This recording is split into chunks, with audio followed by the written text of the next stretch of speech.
अम्बे मैया की जय, जगदम्बे मैया की जय। जय मां अम्बे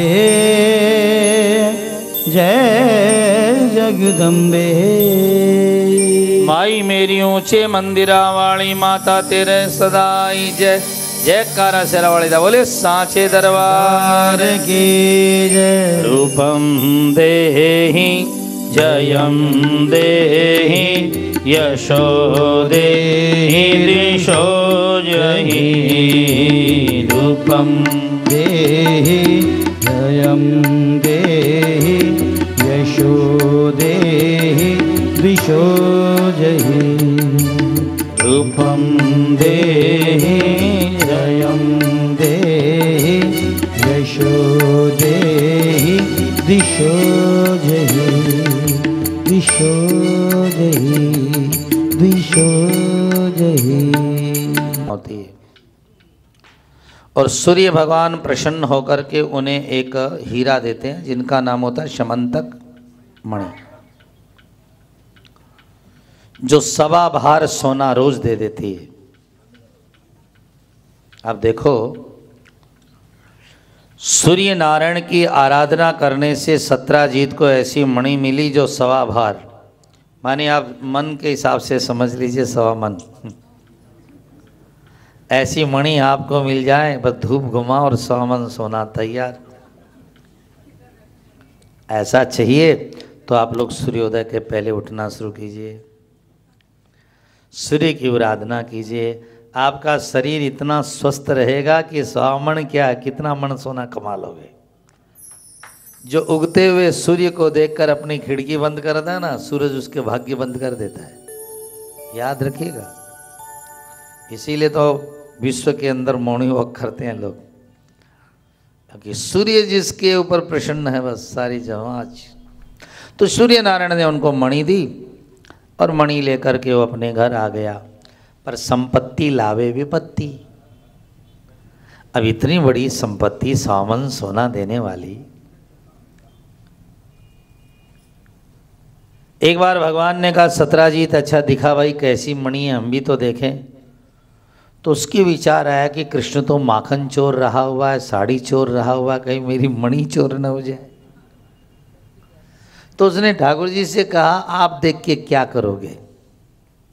ये देवी भागवत के महात्म्य की कथा है। जब वो शिकार खेलने जंगल में गया तो एक शेर ने धावा बोला और शेर ने उसको मार डाला। अब मणि बड़ी चमकीली थी तो शेर ने उसको मुंह में पकड़ी और ले चला आगे आगे। रास्ते में मिल गए रीछ राज जामवान, उन्होंने शेर को मार डाला क्योंकि शेर ने भी 1.25 शेर मिले। उसने मार करके उसको वो मणि ले ली और ले जा करके वहीं पर उनकी गुफा थी जिसमें जाम्बती उनकी बेटी थी, उनकी पत्नी थी, उनके साथ हो रहते थे। जाके अपनी बेटी को दे दी खिलौना की तरह खेलने। और वहाँ तो 100 मन सोना देती थी, आरती होती थी, और यहाँ उनकी लड़की उछाल उछाल कर खेल रही उसको, क्योंकि उनको पता नहीं है ऐसी मणि। और 3 दिन बीत गए, प्रसेन आया नहीं। तो सत्राजीत के मन में आया कि भाई नहीं आया, 3 हाथों हाथ कृष्ण पर आंख गई। कृष्ण ने पूछा था मणि दिखा, मैंने नहीं दिखाई, हो न हो। कृष्ण ने मणि ले ली और मेरे भाई की भी हत्या, और भगवान के ऊपर मुकदमा चला चोरी का। आप क्या समझते हैं, राम बनना कृष्ण बनना कोई ऐसी थोड़ी बात है। भगवान कृष्ण ने बहुत कहा भैया मैंने, दाऊ जी ने कहा तुमने पूछा था मणि के लिए, कहा पूछा था, तब जब गांव नहीं जाना था तो रास्ता पूछने की दरकार। अब चोरी में तो यही सब वकील लोग प्रश्न करते हैं। भगवान ने बहुत कहा पर कोई सुनवाई नहीं हुई। अंत में भगवान को कटघरे में खड़ा होना पड़ा। दाऊ जी खुद खड़े हुए, बोला कृष्ण जब तक आप मणि का पता नहीं लगा दोगे आप मेरे से बात नहीं करोगे। सग्गा भाई माँ जाया भाई बात नहीं करता, क्योंकि मणि कह दो चाहे मनी कह दो, ये चीज ही ऐसी है। बम्बई में तो बाप बेटा बात नहीं करे, सब पैसे का चक्कर आ जाए तो भाई भाई बात नहीं करे। किस कृष्ण पर कलंक लगाया? जो द्वारकाधीश है हमारे जी, जो द्वारकाधीश है, जिसने 17 बार जरासंध से युद्ध किया। कितनी सेना लाता था जरासंध? 23 सक्षोणी सेना लेकर आता था। कौरव पांडवों की दोनों मिलाकर थी 18, और वह अकेला 23 सक्षोणी सेना 17 बार लाया। महाभारत में कितने लोग मरे थे? 18 क्षोणी सेना मरी थी। हिंदी में हुए करीबन 40 लाख लोग। हाँ, 40 लाख लोग मरे थे, कुछ नहीं है, याद रखिएगा। अरे भगवान दे सकता है साहब।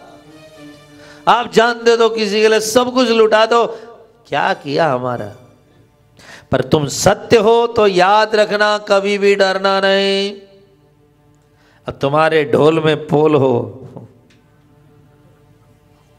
तो कोई बात नहीं है डरना, पर तुम सत्य हो, वो कहेगा मेरा ये खा गया, वो कहेगा मेरा, कभी डरना नहीं यारो। तुम सत्य हो तो फिर क्या है, चना उछलेगा पहाड़ थोड़ी तोड़ देगा। याद रखिएगा, जिंदगी में सत्य परेशान होता है, लिख लीजिएगा, सत्य परेशान होता है, पराजित नहीं होता है। हाँ, सत्य परेशान होता है।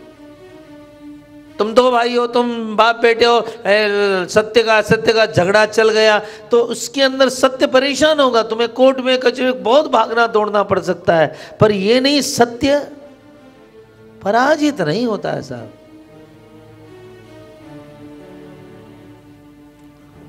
भगवान कृष्ण पर मुकदमा चला, द्वारिकानाथ पर बड़ा मुकदमा चला। आखिरी में सगे भाई ने बोलना बंद कर दिया। भगवान कृष्ण ने कहा, सुनो भैया, इस अवतार में हम काले बन करके आए हैं, इस अवतार में हम काले बन करके आए हैं, तो आप जो भी कहो मेरे पर कोई रंग लगने वाला, क्योंकि मैंने चोरी नहीं की है। इसीलिए तो वकील लोग काले कोट पहनते कि सामने वाला जो बोल रहा बोले, कोई दलील लगनी नहीं अपने में। आज तक काला कोट चलता है। तो कृष्ण ने कहा हमको, लेकिन मैंने नहीं लिया मणि और न मारा मैंने। दाऊ जी ने कहा प्रमाण दो। भगवान को देखो, द्वारिकानाथ को दोस्तों को साथ में लेकर के खोज किया कि प्रश्न गया कहाँ था। कहा रात में शिकार खेलने गया था। तो खोज करते करते जंगल में 2 दिन घूमने के बाद प्रश्न की लाश मिल गई। पर वो तो मिल गई, लेकिन मणि गायब। अब लोग, कृष्ण जी ने कहा अब जाएंगे तो और झमेला खड़ा होगा कि लाश तुमको मिली है तो तुमने ही मारा होगा वहां।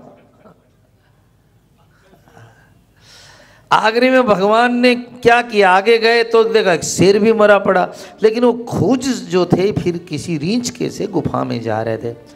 भगवान ने अपने दोस्तों से कहा यारो अंदर चलना पड़ेगा। तो दोस्तों ने कहा जी हमारे तो बच्चे छोटे हैं, पर पत्नी है, तुम भगवान हो, अपने घर में हो, हम तो जाएंगे। भगवान ने कहा यारो चलो। आज भगवान को वृंदावन की याद आई कि अगासुर अजगर बनकर आया था, मैं जा रहा था तो ग्वालों ने हाथ पकड़ लिया, नहीं कृष्ण पहले हम जाएंगे फिर तुम जाओगे।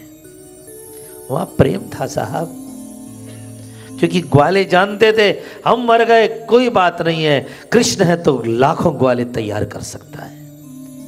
अगासुर के मुंह में ग्वाले गए पहले, कृष्ण अंतिम में जाते हैं। भगवान गए गुफा में और वहां जाते ही उन्होंने मणि देखी, तो जो ही उन्होंने देखा चुपके से उठा ले चले। हाथ रखा कि वो जाम्बती जोर से चिल्ला पड़ी। चिल्लाते जाम्बान जी तो रामावतार के थे, उन्होंने कृष्ण पर धावा कर दिया। अब भगवान कृष्ण का घमासान युद्ध हुआ। आप ध्यान दें प्रेमी जनों, भगवान कृष्ण 1 दिन 2 दिन 7 दिन तक भगवान ने मल्ल युद्ध किया। पहले तो कुश्ती हुई और उसके बाद में तलवार उठा ली दोनों ने। फिर 7 दिन तलवार युद्ध चला। और उसके बाद देखो सत्य को कितना परेशान होना पड़ता है साहब। उसके बाद 7 दिन गदा युद्ध चला। श्रीमद् भागवत के अनुसार 27 दिन तक युद्ध हुआ। अब आप ध्यान दें, इतना बड़ा युद्ध हुआ, 27 दिन युद्ध चलता रहा साहब। अंत में भगवान कृष्ण ने विचार किया कि जाम्बान ब्रह्मा का पुत्र है, महाबली है। जब मैं वामन अवतार लिया था और जब तक मैं 3 लोक नापता था तब तक ये 7 प्रदक्षिणा दे चुका था। सूरज से भी तेज चलता है वो। 7 प्रदक्षिणा, अरे रामायण को पढ़ते हो ना कि स्कंदकांड, 7 प्रदक्षिणा कर चुका है। तो ये तो फिर ये मेरा भक्त रह चुका है पहले जन्म में। भगवान कृष्ण ने उसी समय में जाम्बान को धक्का दिया, जाम्बान गिरा और जहां उठा कृष्ण ने अपना रूप बदल दिया। राम खड़े हो गए। नीलांबुजश्यामल कोमलांगम सीता समारोपितवामभागं पाणौ महासायक चारुचापं नमामि रामं रघुवंशनाथं। जाम्बान की आंखों को भरोसा नहीं हुआ कि जिस व्यक्ति से मैं 27 दिन तक लड़ता रहा राम है। भगवान राम ने कहा, जाम्बान हम तुम्हारी इच्छा पूरी करने के लिए आ गए, चल। क्या इच्छा थी? कहा पहले जन्म में हमने रावण को मारा था ना, तो सबसे ज़्यादा तू नाराज हुआ था कि हमारे जैसे पहलवानों के रहते हुए आपको रावण मारना पड़ा। एक बार मुझे कहते राम, मैं मारता रावण को। राम ने कहा मैंने तो मार दिया। कहा राम आपको मेरे बल पर भरोसा नहीं, तो आओ मेरे साथ एक युद्ध हो जाए। राम ने कहा था मैं मर्यादा पुरुषोत्तम भक्तों से नहीं लड़ता। तो जाम्बान ने हाथ झटकाते हुए कहा था कि मेरे तो युद्ध की मन में ही रह गई, कोई मेरे लायक योद्धा। राम जी ने कहा की बार नहीं, कन्हैया बन के तेरी खुजली मिटाएंगे। तो कभी भी हनुमान लंका पार, तो प्रणेता गुरु मिलना बहुत मुश्किल होता है, तेरी बेटी मुझे स्वीकार है। और जाम्बान की बेटी जाम्बती को भगवान ने लिया। ये भागवत की कथा। अब आगे की देवी भागवत की कथा। इधर 1 दिन बीता, 2 दिन बीता, 3 दिन बीते, कृष्ण नहीं आए। तो वसुदेव देवकी बहुत दुखी हुए। गांव में हल्ला मच गया, करनी की मिल गई, कृष्ण गुफा में गए, मारे गए। चर्चा हो गए गांव गांव, गली गली, कृष्ण गए, कृष्ण गए। भगवान का विवाह हो ही चुका था रुक्मिणी जी से। रुक्मिणी भी बहुत रोई। कृष्ण चले गए। अब जब 10 दिन हो गए कृष्ण नहीं आए, तो शंका बलवती हो गई कि गुफा में गए तो वापस नहीं आए, दोस्त सब आ गए। तब वसुदेव जी बहुत दुखी हुए, रोने लगे देवकी के साथ बैठकर। तब देवकी ने वसुदेव जी से कहा कोई संत महात्मा को याद करो। तो नारद महाराज आए और नारद जी ने कहा, नारद जी ने याद दिलाया। आदमी भूलता बहुत जल्दी है। नारद जी ने याद दिलाया, वसुदेव जी अपने वो दिन भूल गए आप जब कंस ने आपको बहुत दुखी हो। गर्गाचार्य जी ने कहा ठीक बात कह रहे हो वसुदेव, तुम्हारे तकलीफ को मैं समझता हूं भाई। तू एक काम कर, मां दुर्गा की आराधना कर, क्योंकि इस समय इतने बड़े भयानक बंधनों से तो मां छुड़ा सकती है। पर वसुदेव जी कहते मेरे तो हथकड़ियां बेड़ियां लगी रे भाई। तो उन्होंने कहा सुनो, यदि यजमान नहीं कर सकता है तो धर्म शास्त्र में लिखा है कि उसका पुरोहित, यजमान के पुत्र नहीं तो पुरोहित पिंडदान कर सकता। हमारे यहाँ धर्म है, उसका जो पुरोहित है, पंडित है, उसको पूजा करे, श्राद्ध करे, उसका पूरा फल यजमान को मिलेगा। अब यजमान नहीं कर पा रहा तो संकल्प देके उसका पंडित करेगा। हे वसुदेव जी, आप अभी मुझे संकल्प दीजिए, मैं आज ही विंध्याचल जाऊंगा और जल्दी से जल्दी व्यवस्था करके ब्राह्मणों की वहां पर सचंडी महायज्ञ कराऊंगा दुर्गा का, और देखना मां दुर्गा पे जरूर कृपा करेगी। वसुदेव जी ने कहा, मैं तो संकल्प के सिवा कुछ नहीं कर सकता। वसुदेव जी के नाम गोत्र को लेकर के गर्गाचार्य महाराज ने कहा, आप निश्चिंत रहे, या माया शिव के समाधि जननी, जो शिव केशव को जन्म देने वाली है, या माया शिव के समाधि जननी, वो महामाया, उनकी आराधना करेंगे हम। आप जेल खाने में बैठकर मां का चिंतन कीजिए।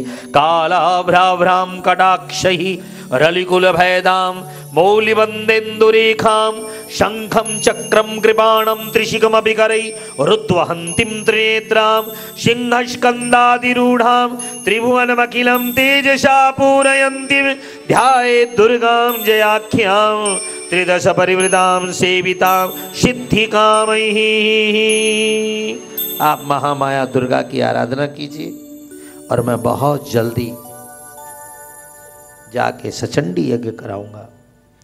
यजमान ने संकल्प दिया और अपने गर्गाचार्य जी महाराज विंध्याचल गए। आज भी काशी के आगे विंध्याचल, मिर्जापुर के आगे विंध्यवासिनी देवी, वहाँ जाकर के उन्होंने ब्राह्मणों के साथ में बैठ कर के सचंडी महायज्ञ किया, माँ दुर्गा की आराधना की और एक ही वरदान मांगा, माँ मेरे यजमान का 7वां पुत्र मरना नहीं चाहिए। अम्मा, महामाया ने दर्शन दिया यज्ञ के अंत में, गर्गाचार्य जाओ तुम्हारा काम पूर्ण हुआ। और भगवती परम्बा दुर्गा नारायणी अम्बा शाकंबरी कहलाए जाने वाली ये माँ 7वां गर्भ उठा करके रोहिणी के गर्भ में पहुंचा दिया। बोले बलदेव भगवान की। फिर क्या था, वसुदेव जी महाराज को गर्गाचार्य जी ने, गर्ग आचार्य ने माँ दुर्गा की प्रार्थना की।